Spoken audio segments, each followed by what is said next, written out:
नमस्कार साथियों, मैं आपका मित्र आशीष तायल WCL संवाद की इस कड़ी में आपको मिलवाने जा रहा हूं वेस्टर्न कोलफील्ड्स लिमिटेड के महाप्रबंधक बोर्ड सचिवालय श्री रामेर साहब से।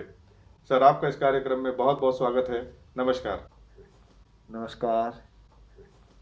सर, सबसे पहले आप WCL परिवार के सदस्यों को यह बताएं कि बोर्ड सचिवालय की कंपनी में क्या भूमिका है।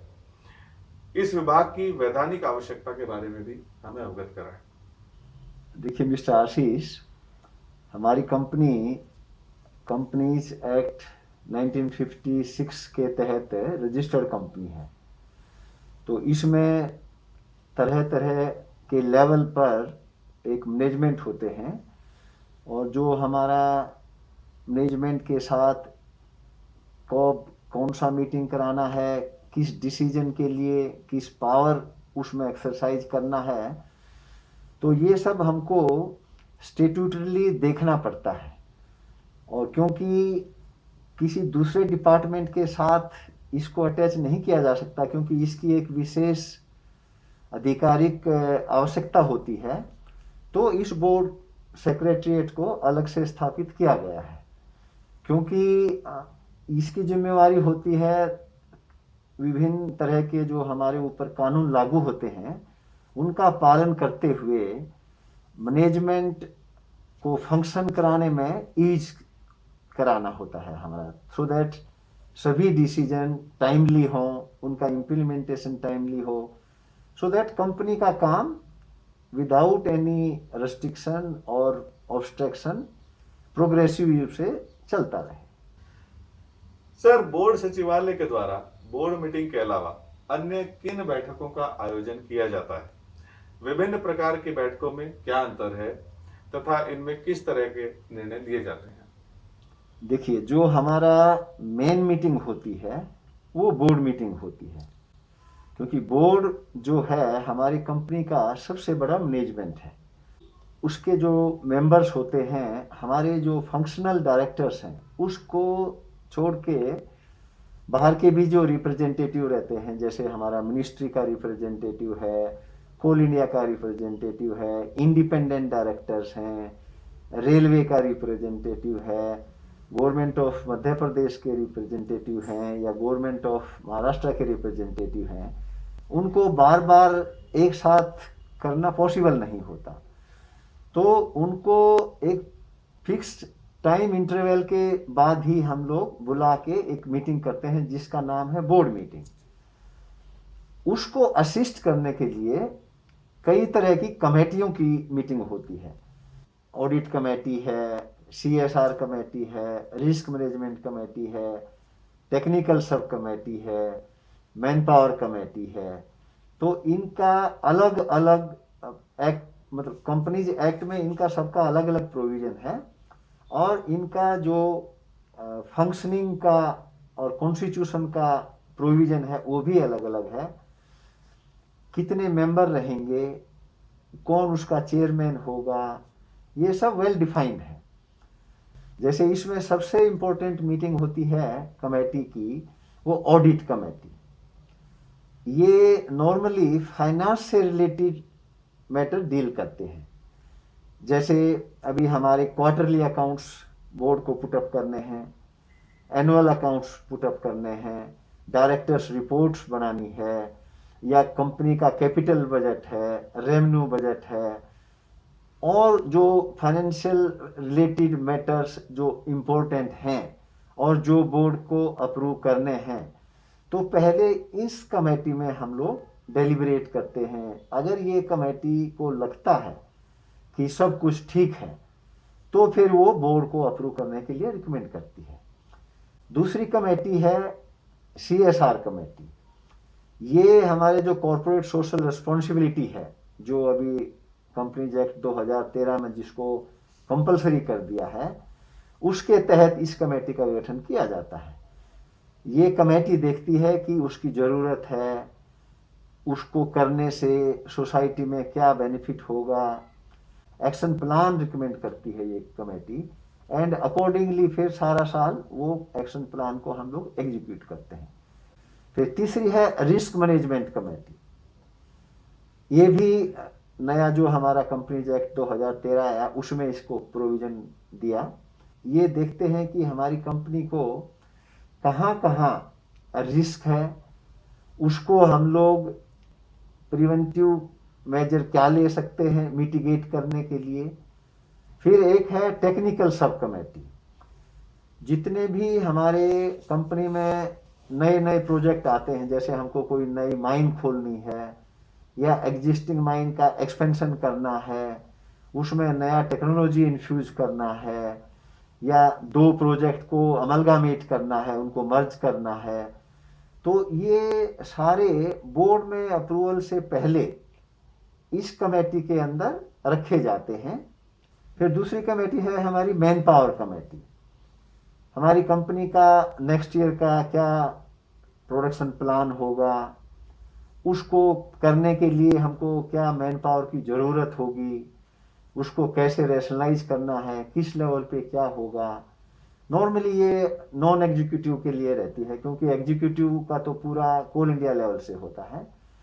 तो डिफरेंट कैटेगरीज में कौन से मैन पावर लगेगा, कुछ स्टेटूटरी मैन पावर है, जैसे माइनिंग सरदार है, सर्वेयर है, नर्सिस हैं, तो इनको ये सब एनालाइज करके ये man power budget every year हम लोग को बोर्ड को रिकमेंड करते हैं।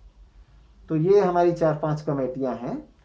जब ये रिकमेंड कर देती हैं बोर्ड को, तो फिर बोर्ड को ज़्यादा उसमें टाइम डिवोट करना नहीं पड़ता, ताकि बोर्ड अपना पॉलिसी मैटर्स पे ज़्यादा टाइम स्पेंड कर सके।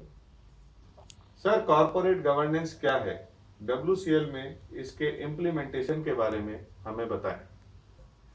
Basically corporate governance is nothing but a self-imposed law on us,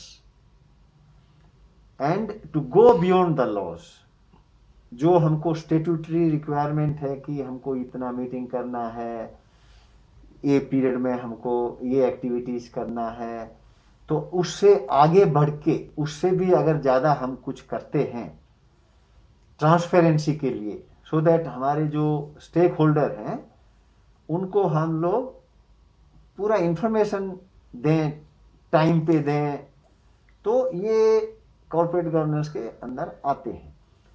तो ये हर एक कंपनी का एक अलग पॉलिसी होता है। हमारी जो पॉलिसी है, हमारा पॉलिसी है, उसका मेन थ्रस्ट है ट्रांसपेरेंसी, कि जो हम करते हैं वो ओपनली करते हैं, उसमें कोई छिपी हुई हिडन एजेंडा नहीं है। तो इसमें सबसे पहले तो है जैसे हमारा बोर्ड का एक कॉन्स्टिट्यूशन होता है कि कितने मेंबर होने चाहिए। तो इसमें 2 से कम नहीं होने चाहिए और 15 से ज़्यादा नहीं होने चाहिए। तो हमारा जो कॉन्स्टिट्यूशन ऑफ बोर्ड है, ये हमारी मिनिस्ट्री ऑफ कोल डिसाइड करती है। तो जो आज की डेट में हमारा कॉन्स्टिट्यूशन है, उसमें 12 हमारे डायरेक्टर्स हैं और 3 परमानेंट इनवाइटीज हैं। जो 12 डायरेक्टर हैं उसमें 5 फंक्शनल डायरेक्टर हैं इंक्लूडिंग CMD, 2 गवर्नमेंट नॉमिनीज हैं, एक मिनिस्ट्री से, एक कोल इंडिया से, 5 इंडिपेंडेंट डायरेक्टर्स हैं डिफरेंट फील्ड से। जो इंडिपेंडेंट होते हैं वो ये भी हमारा DPE की थ्रू हो के इसका एक सर्च कमेटी है, वो रिकमेंड करती है, फिर हमारी मिनिस्ट्री उसको अपॉइंट करती है। और 3 होते हैं परमानेंट इनवाइटीज, एक रिप्रेजेंटेटिव फ्रॉम सेंट्रल रेलवे, वो COM होता है, चीफ ऑपरेशन मैनेजर, फिर एक government of Madhya Pradesh and government of Maharashtra, जिन स्टेट्स में हम लोग बिजनेस करते हैं। As per the companies act हर एक क्वार्टर में एक मीटिंग करना रहता है, और 1-2 मीटिंग के बीच में 120 दिन से ज़्यादा का गैप नहीं होना है। ये स्टेट्यूटरी रिक्वायरमेंट है। लेकिन हम तो अपनी कंपनी में हर महीने मीटिंग करते हैं। हमारा थ्रस्ट रहता है कि बोर्ड मीटिंग के चलते कोई भी डिसीजन पेंडिंग ना हो, इसलिए हर महीने हम लोग मीटिंग करते हैं। उसके बावजूद भी अगर कोई ऐसा अर्जेंट डिसीजन आता है जो इमीडिएट लेना होता है, तो हम उसको सर्कुलेशन से अप्रूव कराते हैं। फिर हम बोर्ड मीटिंग में क्या क्या रखते हैं, जैसे एनुअल अकाउंट है, क्वार्टरली अकाउंट है, एनुअल रिपोर्ट है, डायरेक्टर्स रिपोर्ट है, कैपिटल बजट है, रेवेन्यू बजट है, आपका एक्शन प्लान है कंपनी का, फिर आपसे हमारे जो हेवी इक्विपमेंट हैं उनका वर्किंग कैसे हो रहा है, सेफ्टी का हमारा स्टेटस क्या है, एक्सीडेंट वगैरह तो नहीं हो रहे, ये उसको छोड़ के और जो मेटेरियलिस्टिक इम्पोर्टेंस की चीज़ें हैं जो बोर्ड को नॉलेज में लेके आना जरूरी है, वो सब इंफॉर्मेशन हम लोग बोर्ड को प्रोवाइड करते हैं। ये हर मीटिंग में रखते हैं। कैपिटल एक्सपेंडिचर हमारा कितना हो रहा है, बजट क्या है, एक्चुअल में इस महीने तक कितना हुआ, ये भी इंफॉर्मेशन दी जाती है। फिर अभी जो फर्स्ट माइल कनेक्टिविटी है वो क्या हमको दिया गया है वो टास्क, उसका क्या स्टेटस है, उसको भी रिव्यू करते हैं, टाइमली होना है वो। तो ये सब इंफॉर्मेशन हम लोग बोर्ड को देते हैं। उसको छोड़ के जैसे डिफरेंट टाइप की कमेटी में आपको थोड़ी ही देर पहले बताया कि हमको डिफरेंट टाइप की कमेटीज करनी पड़ती हैं, उनकी मीटिंग करनी पड़ती हैं, तो ये भी सब कॉर्पोरेट गवर्नेंस का हिस्सा है। उनको भी हमको टाइमली करना है, कोरम पूरा होना है, उनके जो डिसीजन हैं वो हम कंसेंसस से लेते हैं। फिर विसल ब्लोअर पॉलिसी है, वो क्या फंक्शन कर रही है, जो विसल ब्लोअर है उसको प्रोटेक्ट करते हुए जो कंप्लेंट कोई देता है, विजिलेंस डिपार्टमेंट हमारे यहाँ है जो एक इंडिपेंडेंट ऑफिसर के तहत काम करता है। तो जो भी आदमी को लगता है कि कंपनी में कोई एम्प्लॉई या और कुछ उसको लगता है कि गलत हो रहा है, तो कोई भी स्टेक होल्डर कंप्लेन कर सकता है। अगर उनको लगता है कि इसमें कुछ फर्दर इन्वेस्टिगेशन की ज़रूरत है तो उसको आइडेंटिटी को प्रोटेक्ट करते हुए आगे उसको फर्दर इन्वेस्टिगेट किया जाता है। ये सब कॉर्पोरेट गवर्नेंस का हिस्सा है। फिर इनसाइडर ट्रेडिंग है, जो कंपनी के सीआईएल के जो शेयर हैं, क्योंकि हम सब्सिडरी हैं सीआईएल की और सीआईएल के शेयर लिस्टेड हैं, तो कुछ कुछ पीरियड में जब क्वार्टरली अकाउंट्स आने होते हैं या एनुअल अकाउंट आने होते हैं या डिविडेंड डिक्लेयर करना होता है या बाई बैक की सिचुएशन आती है या बोनस की आती है या स्टॉक को स्प्लिट करने की आती है, तो उसको हम लोग जो हमारे विंडो क्लोजर बोलते हैं, उसको विंडो क्लोजर ऐसा होता है कि उस टाइम में जो हमारे एम्प्लॉई हैं वो ट्रेडिंग नहीं कर सकते, ना ही तो खरीद सकते हैं ना ही बेच सकते हैं, लेकिन उसमें भी कुछ एग्जम्पशन है, वो अप्रूवल लेके उसको कर सकते हैं। ये भी कॉर्पोरेट गवर्नेंस का हिस्सा है। और हम लोग के ऊपर जो लॉज लागू होते हैं वो ठीक से हो रहे हैं क्या, वो भी एक कॉर्पोरेट गवर्नेंस का हिस्सा है। मतलब इससे वास्ट सब्जेक्ट जो हम लोग को फॉलो करते हैं हम लोग अपनी कंपनी में। सर, उप समितियां क्या होती हैं? उप समितियों के बारे में हमें जानकारी देते हुए उनकी भूमिकाएं तथा जिम्मेदारियों से अवगत कराएं। जैसे मैं आपको बताया, इसमें सबसे इम्पोर्टेंट मीटिंग होती है कमेटी की, वो ऑडिट कमेटी। इसमें बेसिकली एक एक्ट बोलता है कि जितने इसके मेंबर हैं वो फाइनेंशियली नॉलेज उनको होना चाहिए, क्योंकि उसमें मैक्सिमम जो चीज़ें होती हैं वो फाइनेंस से रिलेटेड ही होती हैं। कंपनी को जो फाइनेंशियल इम्प्लीकेशंस होते हैं, जैसे क्वार्टरली अकाउंट्स है, एनुअल अकाउंट्स है, एनुअल रिपोर्ट है, डायरेक्टर्स रिपोर्ट है, कैपिटल बजट है, रेवेन्यू बजट है, या और जो हमारे इस टाइप के रिलेटेड मैटर रहते हैं वो देखे जाते हैं। तो उसका जो चेयरमैन होगा वो भी एक इंडिपेंडेंट डायरेक्टर होना चाहिए। ये एक विशेष प्रोविजन रहता है। और इसकी एक दूसरी खासियत ये है, जो हमारे डायरेक्टर फाइनेंस रहेंगे वो मेंबर नहीं हो सकते इस कमेटी के। वो मीटिंग में आएंगे बट वो इनवाइटी रहेंगे, वो हर मीटिंग में आते हैं, बट वो एज ए इनवाइटी रहेंगे, वो इसके मेंबर नहीं हो सकते हैं, ताकि वो कोई भी डिसीजन को इन्फ्लुएंस ना कर सके, इसलिए। और जैसे CSR कमेटी है, इसमें भी इंडिपेंडेंट डायरेक्टर्स का होना जरूरी है। ये भी देखा जाता है कि ये जो हम लोग एक्शन प्लान है, कहाँ कहाँ हम लोग खर्च कर रहे हैं, वो कंपनीज एक्ट में शेड्यूल 7 एक है, उसमें डिफरेंट एक्टिविटीज दी हैं। तो जो हम कॉरपोरेट सोशल रिस्पॉन्सिबिलिटी के तहत काम करेंगे, वो उस एक्टिविटीज के हिसाब से होना चाहिए, उनसे बाहर हम लोग नहीं कर सकते हैं।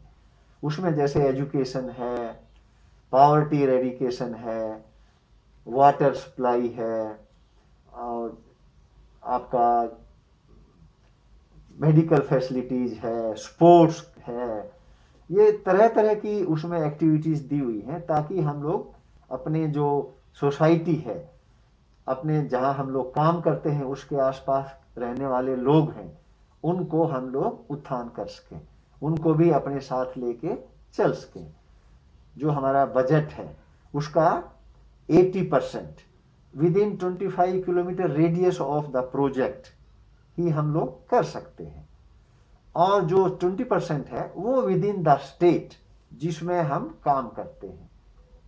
रिस्क मैनेजमेंट भी ऐसा ही है, उसमें भी हम लोग देखते हैं कि कंपनी को क्या क्या रिस्क है।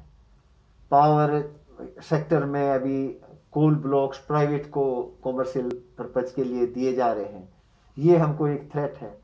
उसके लिए हम लोग क्या प्रिकॉशन ले सकते हैं, ताकि हमारा एक्टिविटी, हमारा प्रोडक्शन, हमारा जो सेल है वो उनसे अफेक्ट ना होए। फिर बहुत इन्वायरमेंटल लॉज हैं, वो हमको क्या इम्पेक्ट करते हैं, क्योंकि हमको इन्वायरमेंट को बहुत, हमारा टॉप प्रायोरिटी रहता है कि हम लोग काम भी करें और अपने चारों तरफ के इन्वायरमेंट को भी प्रोटेक्ट करें। तो उसको भी कैसे हम लोग प्रोटेक्ट करते हुए अपनी एक्टिविटीज़ को आगे बढ़ाएं, ये भी हमको उसमें देखना पड़ता है। तो ये भी रिस्क मैनेजमेंट कमेटी कंसीडर करती है। इन सभी में जो कंपनी सेक्रेटरी होता है वो मेन ऑफिसर होता है, उसी को ये सब अरेंज करनी होती हैं, उसी को इंश्योर करना होता है, क्योंकि इनका एक इंटरवल होता है एज पर एक्ट कि कितने दिन में कौन सी मीटिंग करनी है। ये सब चीज़ों को ध्यान में रखते हुए ये ऑर्गेनाइज की जाती है। और जितनी भी ये मीटिंग्स होती हैं, इनकी जो मिनट्स बनते हैं, उन मिनट्स को बोर्ड के सामने भी प्रेजेंट किया जाता है। तो बोर्ड ही अप्रूव करेगा सर उन मीटिंग्स के नहीं, डिसीजंस को बाद में? नहीं, जो इन्फॉर्म हो जाएगा खाली बोर्ड को जस्ट इंफॉर्मेशन के लिए। लेकिन अगर बोर्ड कुछ और डायरेक्टिव देना चाहता है तो दे सकता है। सर, हमारी कंपनी एक सार्वजनिक उपक्रम है, क्या हम किसी विशेष कानून के तहत कार्य करने के लिए बाध्य हैं? यदि हाँ, तो कानूनों का पालन नहीं करने पर क्या परिणाम हो सकता है? देखिए, कोई भी जो कंपनी होती है वो कंपनीज एक्ट पहले 1956 था, अभी 2013 है, इन दोनों में रजिस्टर्ड होती है। जैसे हम पहले की कंपनी है तो हमारा रजिस्ट्रेशन है कंपनीज एक्ट 1956, और जो 2013 के बाद नई कंपनियां आई वो रजिस्टर्ड हुई कंपनीज एक्ट 2013 के तहत। तो उसमें जो जो भी प्रोविजन है वो सब हमको कंप्लाई करने पड़ते हैं। अगर आपकी कंपनी के कॉन्स्टिट्यूशन में और अपॉइंटमेंट में इंडिपेंडेंट डायरेक्टर है और मीटिंग हमने प्रॉपर नोटिस देके कर ली है, कोरम है, तो हम मीटिंग कर लिया, बट किन्हीं कारणवश वो नहीं आ पाए, तो भी मिनट्स हमारा जब तक अप्रूव फाइनल नहीं माना जाएगा, जब तक वो हमारी मिनट्स हम उनको भेज के उनसे ये ना करवा लें कि ओके है, तो तभी हमारी वो फाइनल मानी जाएगी। ये सब एक्ट के प्रोविजन है। फिर अगर हमको, जैसे मैं बताया था कि सर्कुलेशन से करवाना रहता है, उसका भी प्रोसीजर है, वो प्रोसीजर हमको फॉलो करना पड़ता है।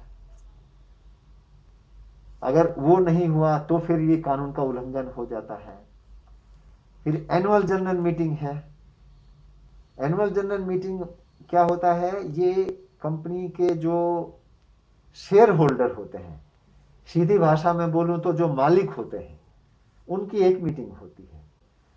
क्योंकि वो दूर दूर होते हैं और फ्रीक्वेंटली नहीं आ पाते, तो उन्होंने बोर्ड मेंबर को अपॉइंट किया होता है और बोर्ड मेंबर मैनेजमेंट देखते हैं।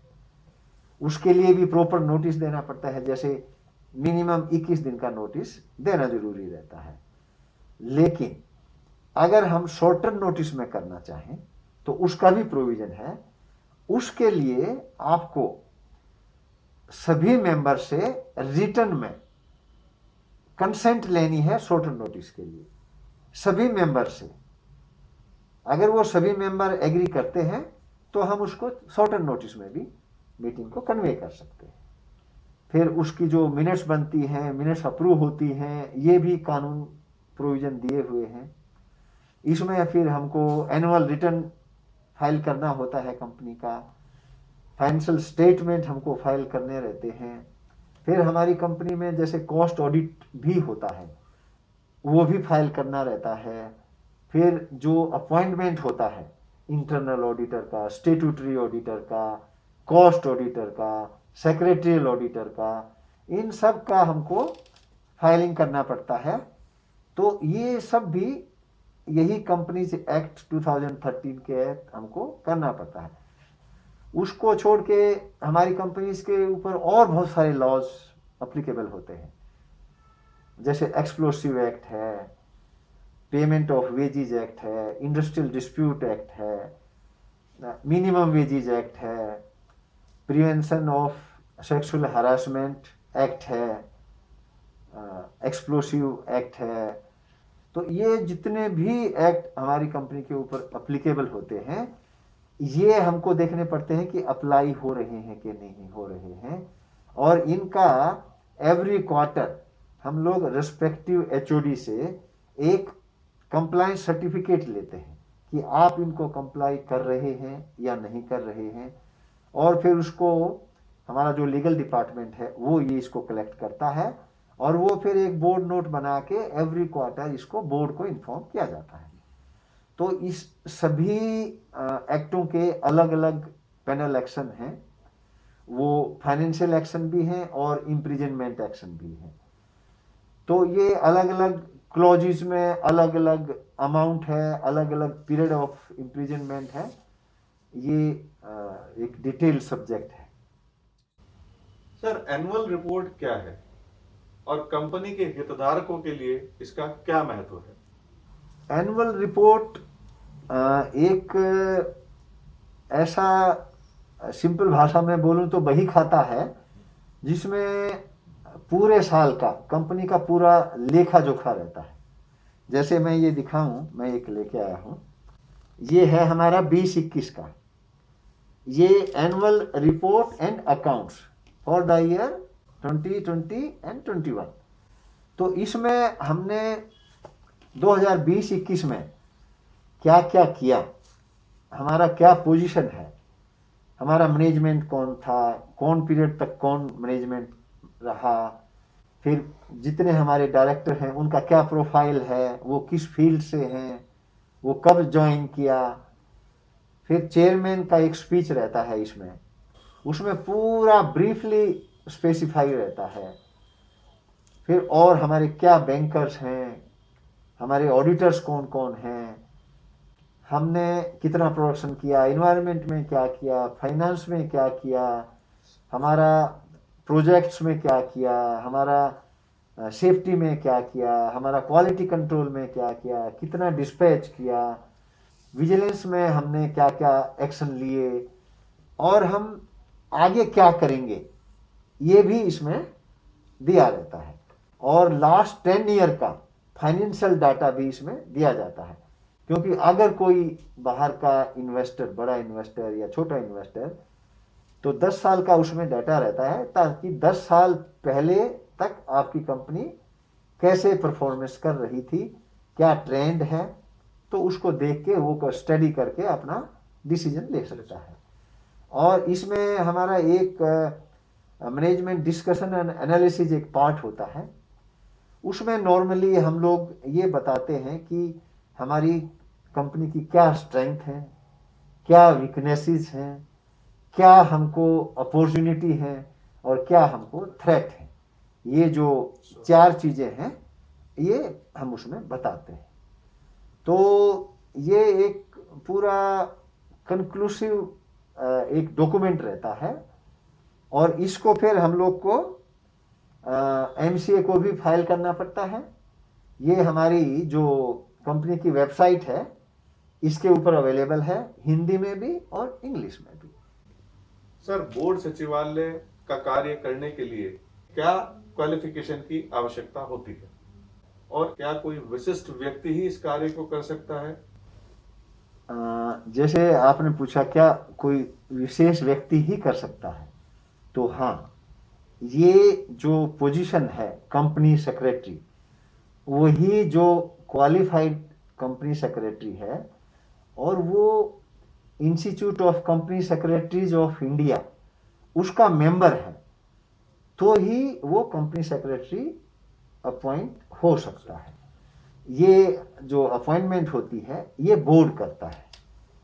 तो जिसके पास ये योग्यता होती है वही इसका काम कर सकता है, क्योंकि उसने जो कोर्स है कंपनी सेक्रेटरीज का, जो मैं बोलूँगा आम भाषा में पढ़ाई किया है, ये पूरा उसमें वही सिखाया जाता है, यही ये लोग पढ़ते हैं। उसमें डिफरेंट एक्ट हैं, कैसे मीटिंग अरेंज करना है, क्या क्या उसमें नहीं करने से क्या पैनल एक्शन है, क्या अलग अलग टाइप की कमेटियां हैं, एनुअल रिटर्न कैसे फाइल करना है, कैसे बनाना है, कितने पीरियोडिक में मीटिंग अरेंज करना है, मीटिंग अरेंज करने के लिए वो ड्यूली कन्वेन मीटिंग हुई या नहीं हुई वो इंश्योर करना है, कोरम पूरा होना है, मिनट्स प्रॉपर डिजाइन करनी है, ड्राफ्ट करनी है। और ये जैसे मिनट्स ड्राफ्ट होने के बाद हमको सभी डायरेक्टर्स को भेजनी पड़ती है। अगर उनका कुछ उसमें ऑब्जर्वेशन होना है या कुछ उनको लगता है कि और कुछ इसमें वैल्यू एडिशन किया जा सकता है, तो वो अपने कमेंट्स भेजते हैं। उन सबको इनकॉर्पोरेट करके हम चेयरमैन को पुटअप करते हैं। चेयरमैन ऑफ द बोर्ड, जो हमारी कंपनी के सीएमडी हैं, वो इसके चेयरमैन होते हैं। तो वो जब अप्रूव कर देंगे तभी मिनट्स अप्रूव माने जाएंगे। तो ये सब पूरा जो प्रोसीजर फॉलो करना होता है, ये कंपनी सेक्रेटरी उसमें ट्रेंड होता है। तो ये एक विशेष क्वालिफिकेशन वाला आदमी ही इसमें अपॉइंट हो सकता है। ये कंपनीज एक्ट में इसका प्रोविजन है कि वही आदमी इसमें कंपनी का एज ए कंपनी सेक्रेटरी काम कर सकता है, जिसके पास ये योग्यता है। ये तो आप बहुत ही एक अच्छा कार्यक्रम शुरू किए हैं। हमारे एम्प्लॉयज़ हैं और उनके फैमिली मेम्बर हैं, या मैं बोलूँ जो स्टेक होल्डर हैं, उनको बहुत आप एक एजुकेटिव प्लेटफॉर्म प्रोवाइड कर रहे हैं, जिसको बोलते हैं ना sharing of knowledge, so that वो कंपनी के बारे में इन डेप्थ जाने।